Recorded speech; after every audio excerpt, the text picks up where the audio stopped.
world moves fast. Your workday, even faster. Pitching products, drafting reports, analyzing data. Microsoft 365 Copilot is your AI assistant for work. Built into Word, Excel, PowerPoint, and other Microsoft 365 apps you use. Helping you quickly write, analyze, create, and summarize. So you can cut through clutter and clear a path to your best work. Learn more at Microsoft.com/M365 Copilot. We heard you. 9 years of Bring Back the Snack Wrap, and you've won. But maybe you should have asked for more. Say hello to the Hot Honey Snack Wrap. Now you've really won. Go to McDonald's and get it while you can. We all have that dream trip we've been wishing we could go on. But too often, life, or usually price, gets in the way. That's why Priceline is here to help you turn your dream trip into reality. With up to 60% off hotels and up to 50% off flights, you can book everything you need for your next adventure. Don't just dream about that next trip. Book it with Priceline. Download the Priceline app or visit Priceline.com and book your next trip today. Go to your happy price, Priceline.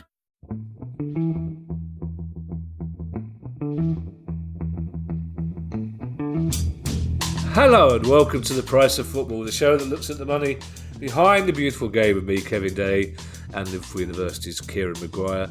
We could both sort of watch Match of the Day 2 last night, Kieran, as we got a point at least in very different circumstances.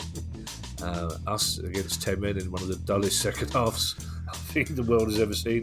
And you, hilarious 98th minute. 98th minute of a 96-minute game. Yes, yeah. Always good to see David Moyes getting a yellow card for. Oh, I love David Moyes. And he did absolutely the right thing. Yeah, a last-minute equaliser. That is always something to celebrate, like bonkers. I could never understand Palace fans getting upset with Steve Claridge when he would inevitably score against us and taunt Palace. Of course he did.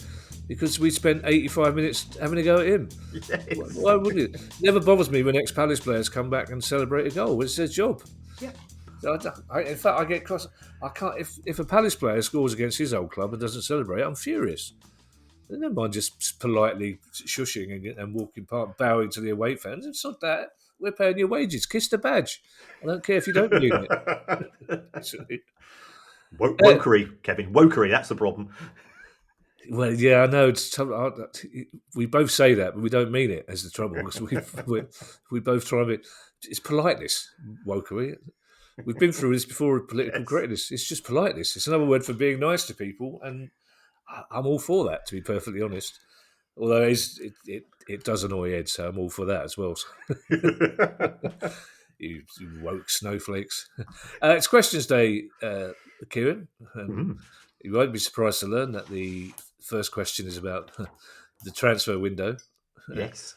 Although we could be surprised to learn because it's been around for about 18 months, I imagine, this question. So, well, producer Guy has tried to sort of tailor it to the circumstances for the Sunday. Yeah, we're trying to be down with the kids. We are down with the kids, and talking of down with the kids, we'll have some news about that. Down with the kidderies. Wokery soon, I hope, just as soon as we get the technical stuff sorted out. The transfer window's got to stop, Kieran. There are grown men on Palace WhatsApp groups, intelligent men with degrees, and women, intelligent women with degrees, and people intelligent people without degrees as well. Intelligent people without degrees, and people who identify as neither men nor women. Ali gets furious every Christmas when because they have the Christmas University Challenge. And it's old. I refuse to say alumni because we don't live in America, but it's ex-students of universities who are now slightly famous or are professors. So all these 45, 55, 65-year-olds come back and represent their university at Christmas. And Ali gets furious on my behalf because she said there should be a team from the University of Life. There should be a team of people who didn't. Well, as I've said before, it was so long ago. It was a Polytechnic of Life. When I went there, everywhere's university. But she's quite right. I get really cross with the BBC. I'd love to have a go on University Challenge. You wouldn't be out. Why aren't you there representing your old alma mater? Because my knowledge is very, very niche. I've got very, very big peaks and some ridiculously low and very, very broad troughs. I don't know anything about art or books or geography or anything. I just know about what I do. Well, imagine if there was 3 questions on Joy Division's accounts. Oh, that's a good You'll be fine. You'll be fine there. Move over, Professor. The transfer window, it's got to end. It's just... I'm actually really annoyed that the BBC take part in it as well, because it's just... None of these people know anything, but it just winds everybody up. Martin, the news apparently that JP Mateta has unfollowed Palace on Instagram. It's like, I don't... Martin Stevens has the question. Martin Stevens says this: if a player gets transferred and has not put in a transfer request, does the selling club have to pay that player the remainder of his contract? I know they have to agree a settlement if the contract is cancelled or mutually terminated, but wasn't sure if the player was sold. Right, I think this is an interesting question, Martin, Yeah. and it goes back to... In my view, a bit of a misconception that the players are inventory, which can be sold in exactly the same way that a loaf of bread can. The player has a contract of employment, has a registration certificate, which goes up to a particular date. If the club wants to effectively terminate that registration certificate and get compensation from somebody else. And that's what we are transferring. You don't transfer the football player. You actually sell the player's registration. The player has to agree with it. This is a 3-way deal. Now, the reason you sometimes think that the players are being forced to do this is that if you don't go along with it, you end up in the bomb squad. We've seen... what happened to Raheem Sterling, for example, who has had his contract terminated, and he will get a very significant payoff from Chelsea as a result of that, because they've decided to terminate it with 18 months to go. So that's what happens if we do have a term. But as far as the selling club is concerned, it's a bit like you or I moving from one employer to another. And I appreciate you're a freelancer, but it's slightly different. But you agree a salary with your new employer, and they take on your employment responsibilities. So that creates problems. There are certain players at certain clubs who are on very big money, and we often get this pointed out to us. There'll be some outliers in terms of how much money they're earning. The club cannot terminate the contract unilaterally unless there is evidence of gross misconduct. So therefore, they either have to keep paying or the player moves on, and the new club presumably is going to either match the wages, or if they're going to pay less, then there will be some form of settlement from the existing club, unless the player is desperate to leave and is willing to take a pay cut.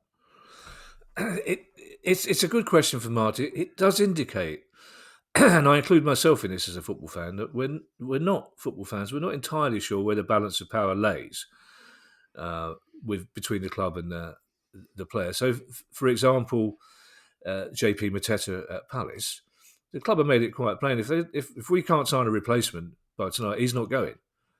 It's simple as that. Now, whether he wants to sulk for the rest of the season and not play, that's fine. But the club still do have some say in this, which seems to surprise people who think that the players can do what they want now. They can go, they can stay. And that's not quite the case, is it? No. Certainly the balance of power has shifted towards that of the player for a variety of reasons. It is an industry where there is a scarcity of elite talent, and therefore that puts power into those that have elite talent. We have seen since the Bosman ruling, and remember, we had Jean-Louis Dupont on before Christmas to discuss the 30 years in the post in the post Bosman environment. That has again strengthened the position of some players. Because you have to be really good. Now, those players who there was somebody that I was following on Twitter who says, these are the clubs I've played for. I'm looking to play football. I'm a professional footballer. So and has been released from a contract, then things aren't as good for the individual. And I've certainly know from talking to some players who have been in a similar situation to that of which we've seen with Raheem Sterling, but at League Two or National League level, it's a really unpleasant experience because, first of all, you're only getting your basic salary, and footballers' contracts are heavily incentivized. So that 10, 15, 25% additional money, which you weren't going to get every month, the full amount, because it might be dependent upon results. But the knowledge that you're not going to get any of it is quite despondent, as well as the fact that the clubs also know that if you are a League Two left back and you're not in the match day squad, the world of football, out of sight, out of mind, and actually trying to find yourself new employment. Yeah. So it for the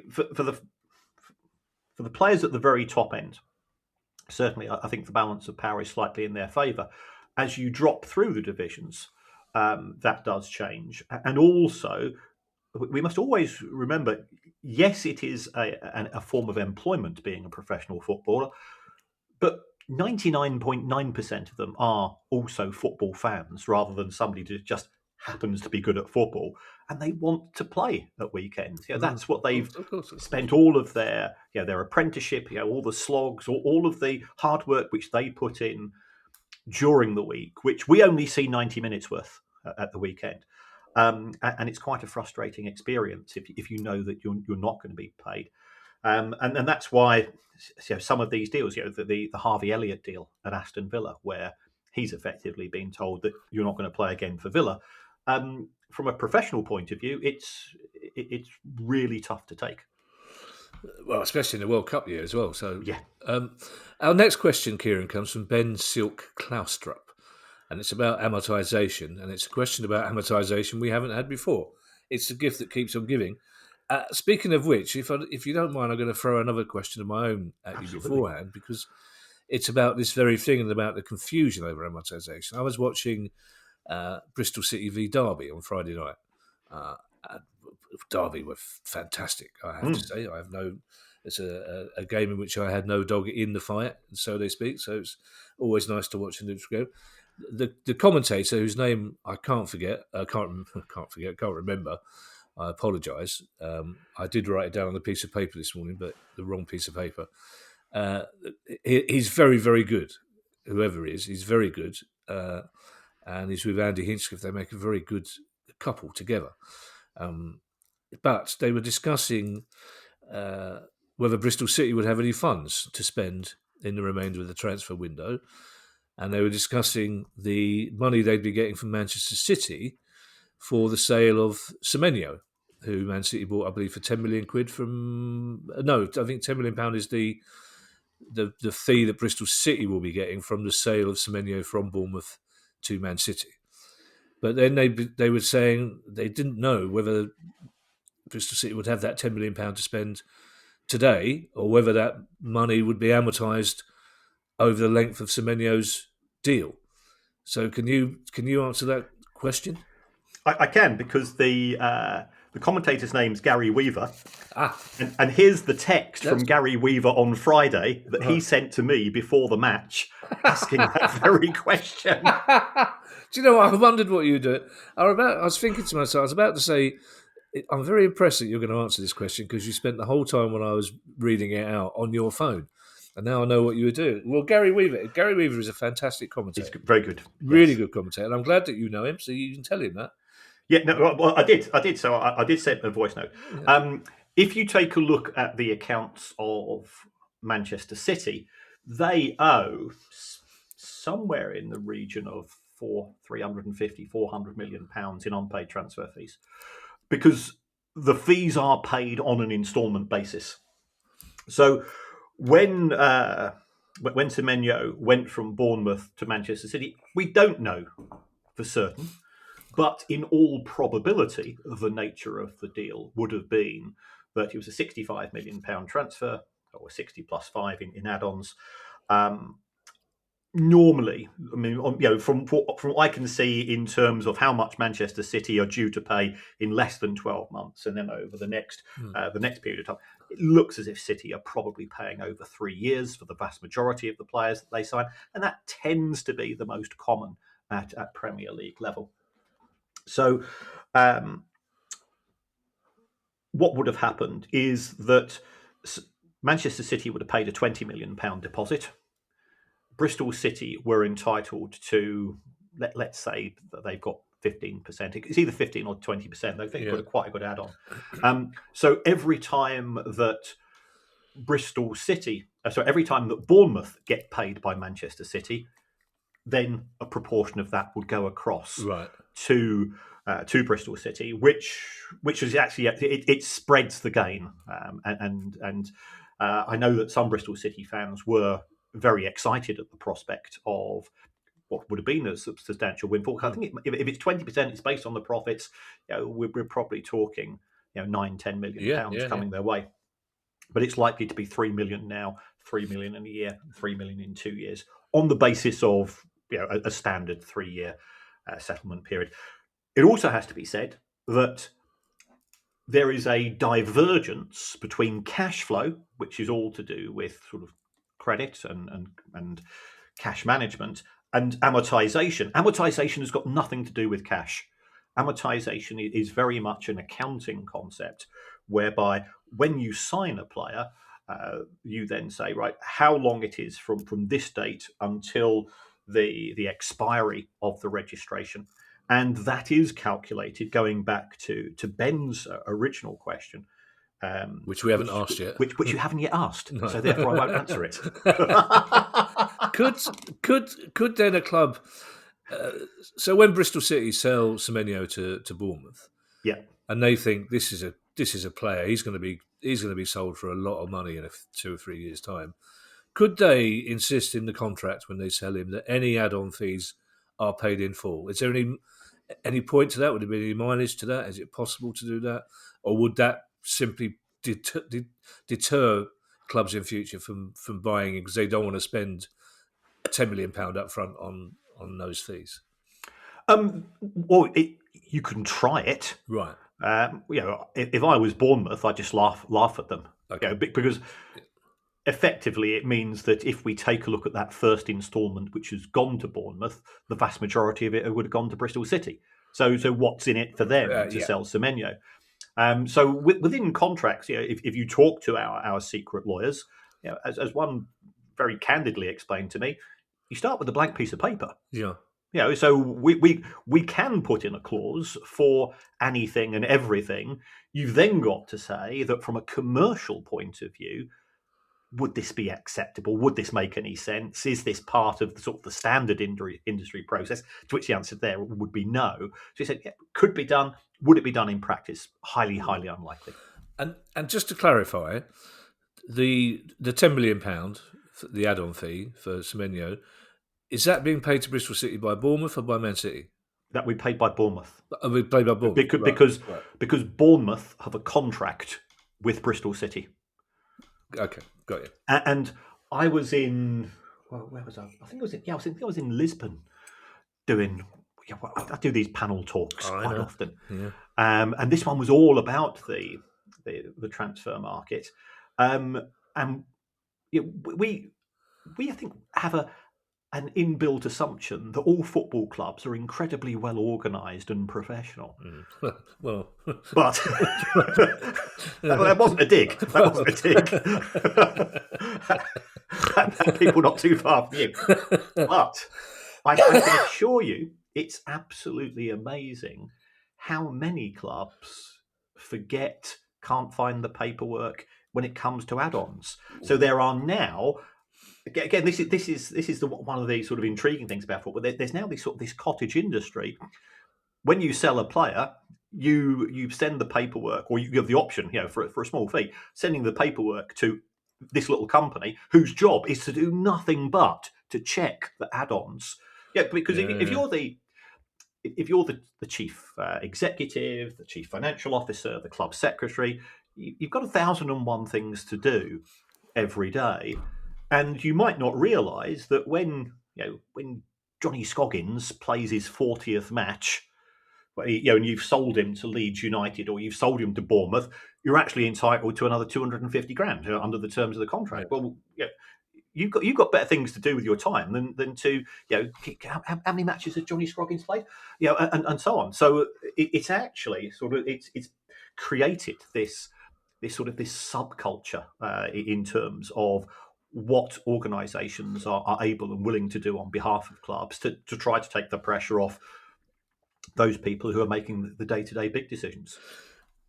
Well, we'll be talking about this on Thursday in the news pod, but Ian Holloway's incredible rant over the weekend, totally exonerating the poor club member of staff who didn't press a button on the computer or did press it and having a go at the EFL. So it's very easily done. And also, if we keep being sponsored by Babbel on a regular basis, as we are, I expect the next time you go to Lisbon, I want you doing those panels in Portuguese. There's absolutely no excuse. So anyway, back to poor old Ben Silk Cloustrup. Sorry, Ben. Yes. Been waiting 18 months to have his question answered. Had to wait another 15 minutes to get it answered today. So Ben Silk Cloustrup says, I have a question about amortisation. We've established that. If a player is transferred during the January transfer window, is the loss due to amortisation in the accounts calculated to the day of the transfer? For example, if it was due to be 3.65 million over the year, that works out at £10,000 a day. So if the player is transferred on January the 1st and the accounting year ends on June the 30th, would 180 days of amortisation losses be saved, equating to £1.8 million?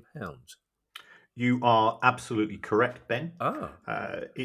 Strictly, it should be done on a daily basis. Now, some clubs might take a slightly more laissez-faire approach and perhaps do it on a monthly basis. But if you take a look at the accounting rules, which are very black and white, amortisation is very much from the date of acquisition of the asset to the date of disposal.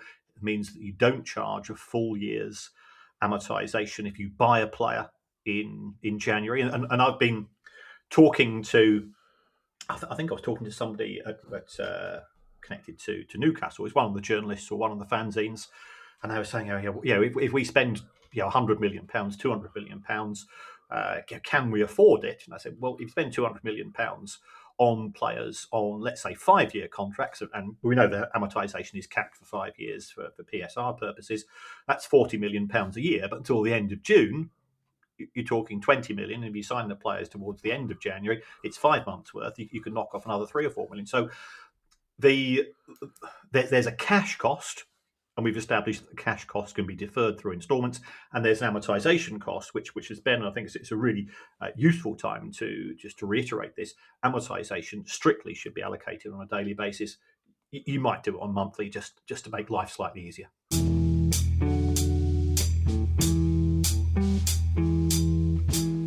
You didn't start a business just to keep the lights on. You're here to sell more today than yesterday.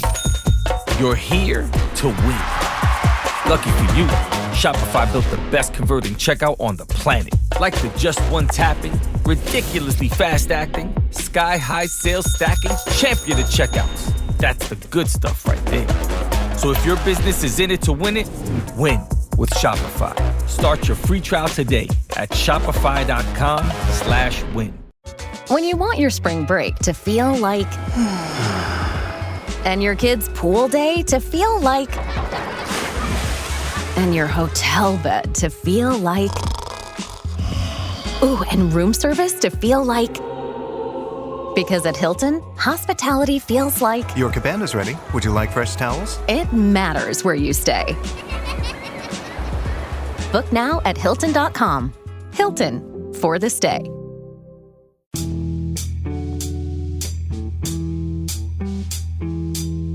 It's nice to know, Kieran, that for all the changes in modern football, some things never change. I was watching, again, I've got a bad back, Kieran, so I'm not going out as much as I used to, so I'm watching more TV than I used to. But I was watching the big match revisited on Saturday morning. Always emotional to hear Brian Moore. But it was Chelsea versus Coventry from 1971. And Brian Moore was talking about the immense pressure on the shoulders of Chris Garland, who Chelsea had just bought from Bristol City. for the huge for £100,000. Brian Moore could barely get the words out. £100,000 for Chris Garland for Bristol City. And I know Chelsea fans at the time would have been going, £100,000? What, you 100,000? And we got exactly the same now with Palace fans. Strand Larsen, 45 million quid? What? How are we playing 45? Football fans' mentality doesn't change.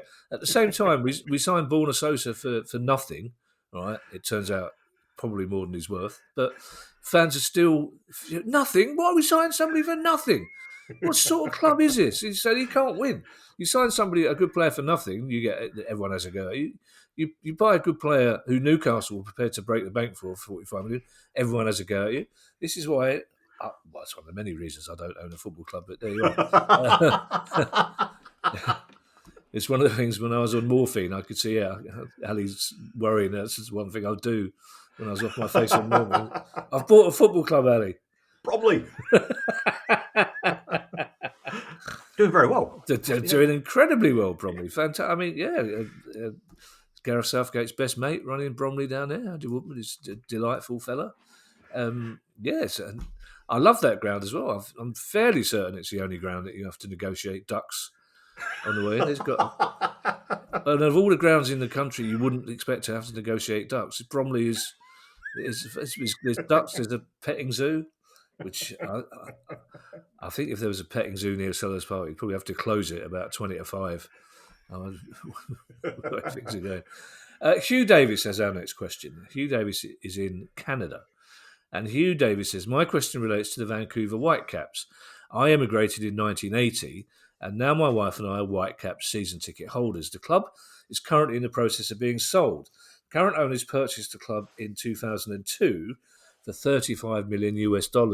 Can you estimate how much the Whitecaps might be worth at the moment? And do we know if the club is at risk of being moved? They don't own their own ground, and while their attendances are okay, probably averaging around 20,000, I'm sure that number could be improved if the club moved to another market, perhaps in the eastern US. 20,000, I was quite surprised. I thought that was higher than I was expecting for a Canadian soccer club. And it would make sense. I mean, there's plenty of Canadian ice hockey teams who play across the border, aren't there? Well, maybe not at the moment geopolitically would it make sense, but if they're that successful, you'd think they would be looking to move to another market. Yes. It's a bit of an emotional issue for Vancouver Whitecaps at present. Right. A couple of weeks ago, Sporting Kansas City was sold for $700 million. Yeah. And that puts them above probably around about half of the clubs in the Premier League. Wow. And then you go, well, hold on, how no disrespect to MLS, but you don't get the greatest of crowds. You certainly don't get the same level of TV revenues, but what they do have is far greater cost control. So it goes back to this old revenue is vanity, profit is sanity viewpoint of business. The Premier League is very good at generating money. It's absolutely hopeless, as is the EFL, at cost control. Whereas MLS, because the owners all have the same mindset. Mindset is we're here to make a bit of money. Yeah, we want a bit of glamour as well, but we're here to make money. They tend to be very wealthy. You also look at risk. There's if I bought a Premier League football club for the equivalent or slightly less than $700 million, so we could look at both of our clubs. We could look at clubs such as possibly Leeds as well. There's plenty in the Premier League. Sort of, we're in that sort of middle class. You'd be able to, you'd say, well, they're probably worth about $700 million in basics. But next year, Swansea on a Tuesday night, if you go down, and you have to take that downside risk into consideration. There is no equivalent downside risk as far as MLS is concerned. So on the basis of that, Vancouver Whitecaps, I think they are one of the original MLS clubs. So they've got the kudos, they've got the, but yes, they have been up for sale for probably a period of about 18 months. They have also given access to what we refer to as the data room, i.e. so players' contracts, obligations, and so on. they don't own their stadium. I think they're in negotiations with the municipality to potentially extend that, and also, what's the council going to do other than let them play there? If they say we don't want you to play, and they could be kicked out by 2027, by the way. So that there is that as a concern. But I was looking at, I think it was Forbes over the weekend, because as we know, I live the life of a hermit and just read out about football finance. And I think it was their chief executive says, we've had over 100 interested parties. We've given access to the data room to at least 20 to 30 of them. And his comment was, I've got to be honest, at present, we are not investable. But they've had 20,000 average. They've had 2 sellouts where they've had more than 50,000. I presumably when that was Inter Miami were coming to town, and so on. And in theory, MLS should be a very attractive proposition. We've got the FIFA World Cup taking place in the USA and Canada, of course, this summer. There's talk about MLS moving the seasons, so it effectively mirrors the European seasons as well, which I think would make some sense. We tend to sort of lose a bit of focus on football during the summer season and so on. So there's lots of reasons that they could like it, but what you'll be acquiring is uncertain. They're certainly on the market. Reading a few articles, moving Vancouver Whitecaps to Indianapolis or Detroit is something which is open to discussion. Now, we've not had many MLS movements in recent years, but unless there can be some sort of meeting of minds between the current owners, having somewhere to play locally, and the council and so on, then that's why the deal's up in the air. So what do I think it's worth? I don't think it's worth as much as Sporting Kansas City, because you've got this uncertainty. At the same time, you've got the benefit of scarcity. It is a locked-in league. I'd probably be looking at somewhere in the region of $400 to $450 million. No, that's interesting. I subconsciously hate the franchise idea so much that it didn't occur to me that's what Hugh was talking about. I thought he was talking about a move to a different league. But what he's talking about here is somebody buying the Vancouver Whitecaps and NFL style, Simpson style, changing them to the Albuquerque Whitecaps. Yeah. Wow, that's a terrible. It's not even an existential threat. That's an awful. In a way, I'd almost rather the club was It's a very different cultural situation, but that's. I imagine. Oh God, imagine.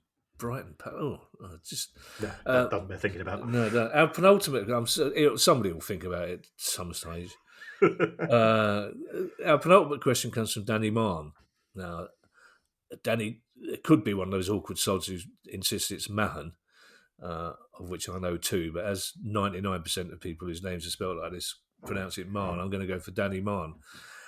It's a good question, though. Danny says, can you explain what Manchester United was really worth when offshore Jim made his investment? There's no way it was worth what he paid when you consider that. Actually, I should point out, Danny actually says Sir Jim, when Sir Jim made his investment. So if Man United people are listening to this, as we know they are, don't put Danny down on your list of people who are disrespectful. It was me that said offshore Jim. Danny said Sir Jim. Too respectful, I think, Danny, but there you are. There's no way, says Danny, that the club was worth what he paid when you consider the debt and the need to develop or rebuild Old Trafford. Secondly, in normal circumstances, and this is the bit I find really interesting, should the debt not have been considered in the valuation, i.e. should the valuation not have been reduced given the size of the debt? Right, Danny, I'm going to answer that second question first. When you are doing a valuation of a business, you actually, first of all, determine what we refer to as the enterprise value. The enterprise value is the value of Manchester United or Microsoft or Mercedes-Benz or Tesco's as a whole, in exactly the same way that if I'm looking to buy a house, I say, well, how much do I think the house is worth as a whole? Then you say, what am I acquiring? Now, if I am acquiring debt, you do knock that off the asking price. It would be a bit like, let's say I wanted to buy a property, and I was going to pay 300 grand for it, and the person that occupies it at present has an existing mortgage for 100 grand, and I say, I'll tell you what, I'll take over your mortgage and I'll pay 200 grand. That is what Jim Glazer, I'll pick a new name for him. That's what Jim Glazer has done, because that is sort of fairly standard process. So as far as the price paid, and I think Danny has raised an important issue, is price and value aren't always aligned, even at acquisition date. He paid around about £1.3 billion for a 27.7% stake, so that would value the club as a whole at around about £5 billion.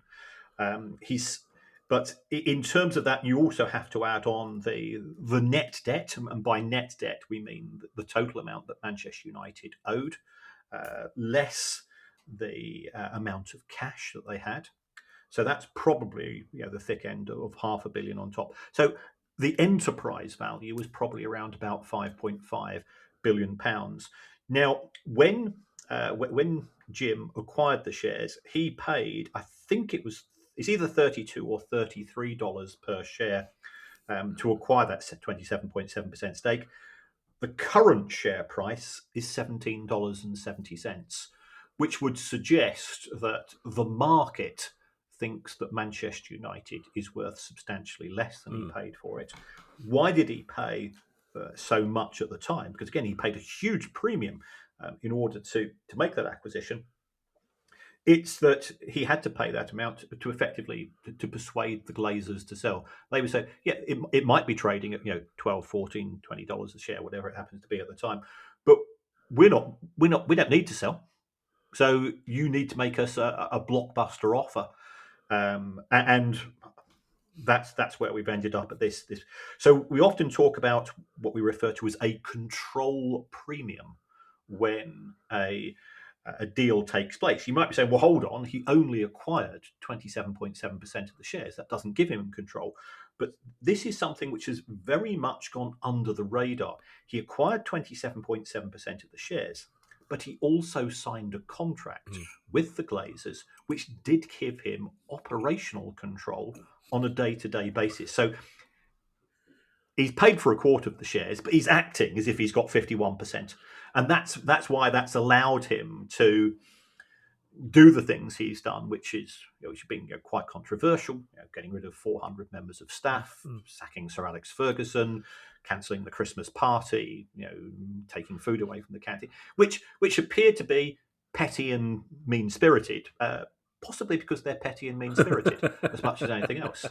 I know quite a few stories about Jim and the way that he's behaved at Manchester United, which I'll save for the live shows. Great. Oh, good. New ones coming up, hopefully soon. When you're valuing a club, a football club like Man United or Arsenal, for example, is there a standard way of valuing intangibles, such as location, potential number of overseas fans, which you can't really tell with any great certainty, the fact that Aston Villa and Newcastle will probably be doing better next season, and so on? Are these things that are taken into account, or is a club valued purely on its assets, its ground and its players at the time? No, I think you very much raise a very valid point there, Kevin. The intangibles, the unique parts of the brand, and it's a horrible word because we are legacy football fans. What you are acquiring is a global brand a lot of the time, if that's going to be a Premier League football club, because it gets broadcast to 190 countries around the world. It's got this scarcity factor and so on. And as we've said, you and I, we both signed that invisible contract. The day you first went to Selhurst, the day I first went to the Golden, we signed that invisible contract, which meant that for the rest of our lives, we're committing to buying season tickets, buying, spending money in catering, spending money potentially on merchandise and so on. And what you do as a valuer is that you say, I'm not interested necessarily in the number of tickets sold. I'm more interested in the number of shirts sold. I'm more interested in, you say that fan base. Well, how can we measure that? You go onto YouTube and you look at the number of views that are being picked up, not just by the official channels, but also like places like the Stratford Paddock and the United Stand as well, which are independent, but they have built up sort of niche. And then I'm not giving the game away here too much, but then you multiply that by a magic number. And what's that magic number? That magic number is often what you think the buyer would ultimately be prepared to pay. Okay. So when it comes to doing valuation, it is part art, part science, part showbiz, and it's how good are you on at doing a sales pitch? How good are you at sort of building up and bigging up those intangible assets? Because if you take a look at a business such as Instagram, for example, when Instagram was acquired by Mark Zuckerberg and Facebook, or whatever it was called, Meta, or whatever it's called at the time, what did Instagram have? It had a bit of server space and a fairly simple app which allowed you to sort of change the colours on photographs. And to put little comments. It wasn't a particularly sophisticated app, but it hit a good spot. But what it did have was that customer loyalty.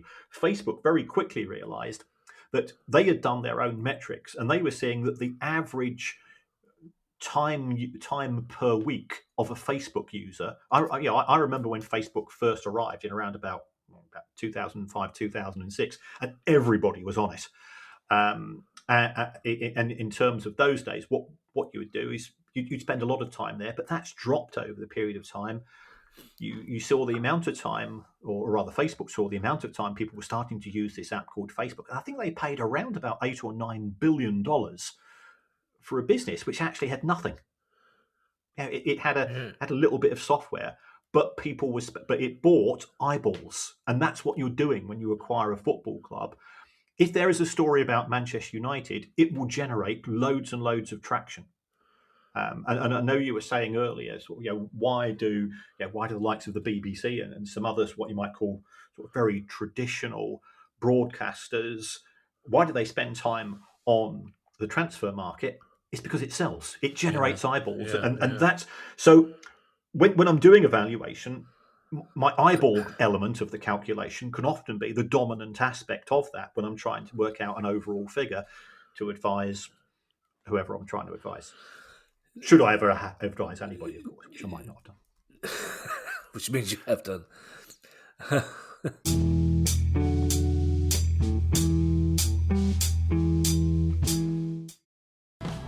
This episode is brought to you by Subaru. Go further in a long-range Subaru hybrid with up to 597 miles per tank in the Crosstrek hybrid and up to 581 miles per tank in the Forester hybrid. Subaru. Love goes the extra mile. Visit Subaru.com/hybrid to learn more.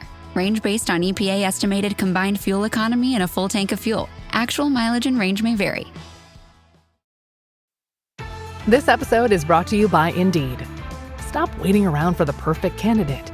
Instead, use Indeed sponsored jobs to find the right people with the right skills fast. It's a simple way to make sure your listing is the first candidates see. According to Indeed data, sponsored jobs have 4 times more applicants than non-sponsored jobs. So go build your dream team today with Indeed. Get a $75 sponsored job credit at Indeed.com/podcast. Terms and conditions apply.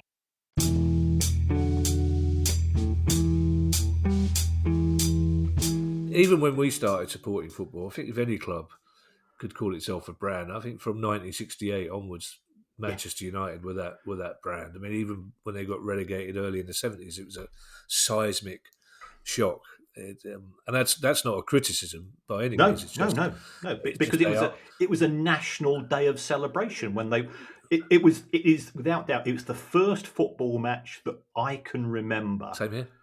And we had, my gran had a black and white telly. It was me even my old man who didn't like football, my mum who wasn't really a football fan, Uncle Terry was there, Uncle Tone who was a West Ham fan, he was there, and they were all cheering Manchester United because it was an achievement for the country, and there was a genuine feeling of that this is absolutely fantastic for the country, and football has very much changed since then. You say all. My dad loved Eusebio. He was absolutely adored Eusebio. So he was. I never got to the bottom of why he adored Eusebio. Well, obviously he was a brilliant footballer and a very handsome man. But my dad loved. And secondly, and you've met Ash, I believe, who runs my local off license. I have. Yeah. Who's become a very dear friend. I mean that seriously. Ash had to go back to Eritrea recently. He came back 2 days ago. He was away for 2 weeks. Went back for a funeral. I really missed him, as did my physio, because a daily walk down to Ash with the physio to talk football was part of the routine. They said not at first, but they realised that was a much better way to get me to exercise than just holding onto the kitchen counter and doing squats. But Ash was talking about being in Eritrea.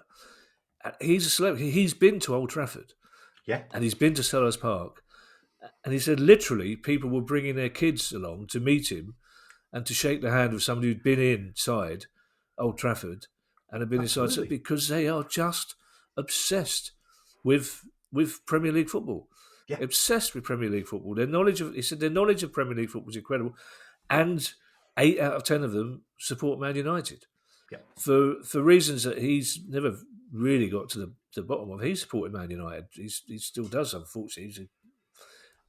I keep telling him you can't have a second club, but he loves Palace now, obviously. But it's incredible. I think we forget sometimes how we casually talk about the global brand without realising fully what that means. He also said a lot of them haven't got the money to buy Man United produce or whatever, and if they have got any money, it goes on satellite TV. But they are Man United fans, and if you said to them you're not a genuine Man United fan, they'd be horrified because they know more about the Man United certainly than I do. Well, I didn't ask. I was going to ask him how many Palace or Brighton shirts he saw, but just in case the answer was possibly two to you and one to us. Our last question comes from Aaron Bracken, and Aaron Bracken says, with the rise of multi-club ownership, and without a doubt, Kieran, I think recently after amortisation, MCOs is the biggest ant in the pant of most of our listeners. Is there now a loophole with transfers in that Club A could buy a player with a sell-on clause included in the contract? Then if the player's value skyrockets, Club A could then sell to another club within their multi-club group for a lot less than the market value. What happens in this instance? I think this is a opportunity, Aaron, that some clubs, if they've not already used it, and they are listening to your question, probably be noting it down and putting it. It might come in for future reference. The issue with football players, and this was an issue which was I had discussion with.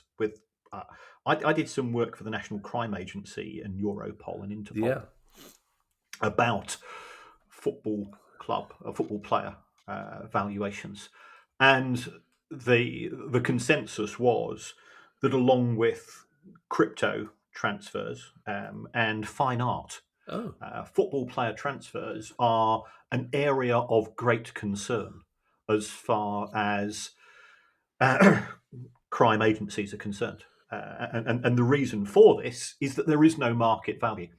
If I'm valuing an iPhone, I go onto Apple's website, it's 899 quid. It's 899 quid at John Lewis. It's 899 quid at Curry's. It's 899 quid. Boom. No trouble. How much is a 21-year-old player from Belgium who's played 30 games in the Belgian Pro League? How much is that player worth? 15 million, 25 million. Well, it to a certain extent, it is in the eye of the beholder, a bit like art. Yeah. If you go to an auction, you might have 10 people, all of whom see the same painting, but one of them says, I have to have that. Yeah. And a couple of others say, I quite like it. And there could be two or three say, no, not for me. Well, it's exactly the same for a football club. You say, well, hold on, if he's a good left back, he's a good left back. But because we have now reached the era of data analytics, he might be a good left back where he is at present, but doesn't necessarily mean he's a good left back for you because you play a slightly different system, you play a different press, you've looked at his metrics. His strengths don't really tie in with the players that will be around him in the current squad. So yeah, this is an issue I do have with a few people say, well, he's worth 50. No, he's worth £50 million to club X. Yeah. Could be worth 60 to club Y. Could be worth 35 to club Z or even Z, and so on. So within an MCO, there are vast opportunities to shift profits and losses within the overall organisation to where those profits are needed the most. So it could be that you've got one club within the MCO who is in desperate need of a quick buck, so therefore they sell to another part of the group. Going back to the original question that we answered today from Martin, will the player go along with this? Well, you offer them an extra 5-10 grand a week, and the answer is probably yes. Yeah. So there are ways and means of shifting these monies around. Does that therefore mean that the Premier League, La Liga, and so on can do nothing on this? No, that's not quite the case, because there have been investigations by the Italian authorities into this very issue. And certainly there have been repercussions for some of the clubs involved where transfers have been made. This is tended to be domestically, but it could certainly operate within an MCO, and we have seen them in the past. So there's no right way of allocating a price, Aaron, and there is certainly scope for creativity and manipulation within an MCO. It's far easier to do that than in a normal environment. Or you create artificial constructs, as we saw in the summer of 2024, when you had, was it Chelsea, Leicester, Forest, Newcastle, Everton, and Villa, all doing swaps which weren't swaps just before the year end. I understand. I think this is a really good question from Aaron, and as always, your answer was very illuminating. Assuming that Club A are buying this player from outside the MCO, so they're buying it from a club they don't own.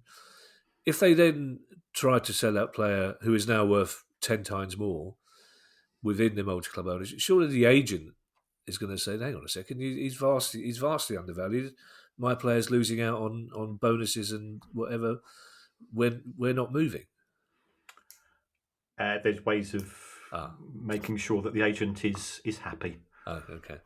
I know a very, very big transfer, which I kind of won't come to the live show. Anybody that comes to the live show, we'll have a chat in the bar afterwards. I'll tell you the player. I'll tell you who's involved. Okay, all right. Thank you to everyone who's joined the Price of Football Club. If you'd like to join the club too and get every episode a day, you've got the cheekiest grin sometimes, Kieran. You know that.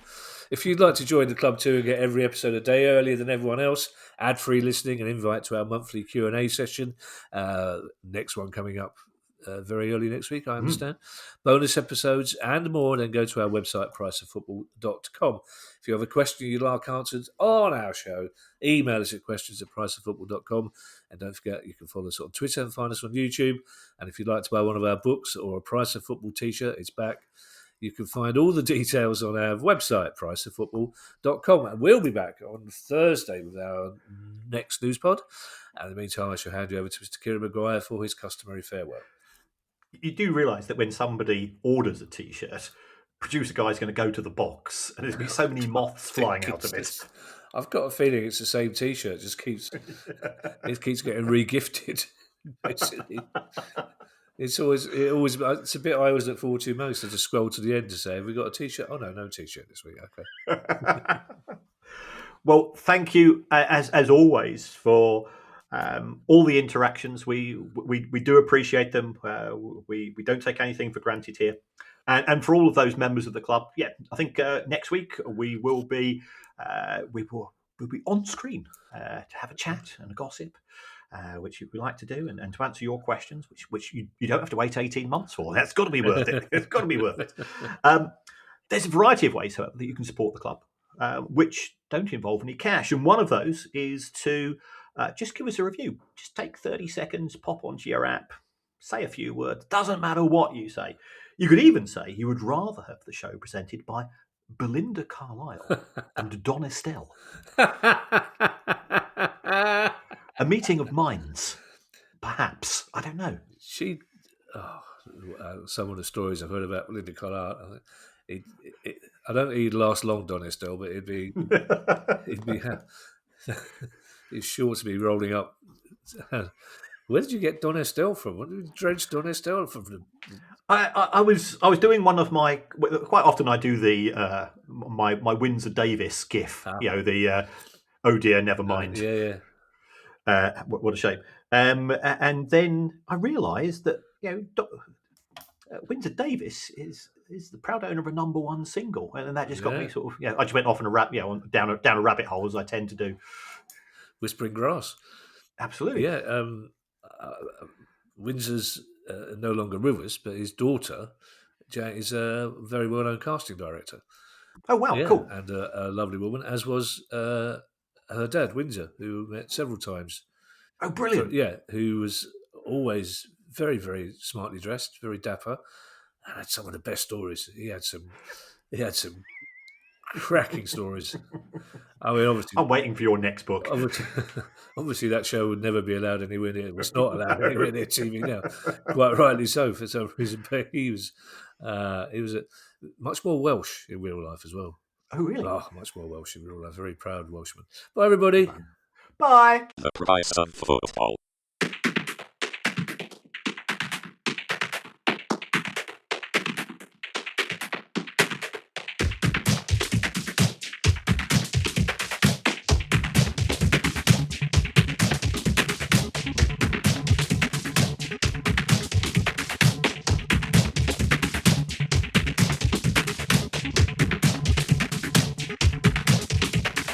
The price of football.